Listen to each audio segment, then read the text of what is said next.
سلام دوستان، عید مبارک. من روزی هستم.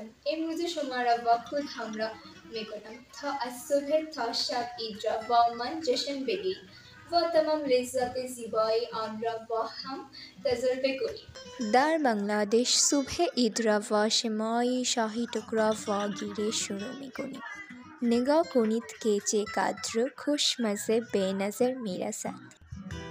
بعد از آن به بزرگان سلام میکنیم و عیدی دریافت میکنیم. این میتواند پول باشد یا کارت‌های عید. این یک از بهترین چیزهای عید است و ویژه برای کودکان. حالا وقت جشن بزرگ عید است.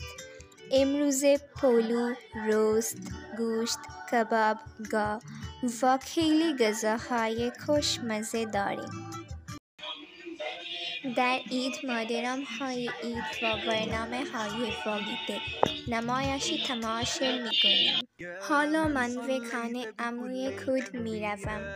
عمویم برای ما غذاهای خوشمزه زیادی درست می‌کند. واقعا شکرگزار خداوند هستم که چنین خانواده‌ای خوبی دارم. کنافه، کیک ملایی و فالوده که عمویم درست کرده بود بسیار خوشمزه بودند. دیشب با دوستانم به گردش رفتم.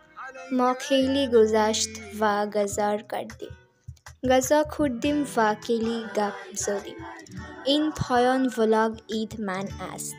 امیدوارم از دیدن جشن گرفتن عید در بنگلادش لذت برده باشید.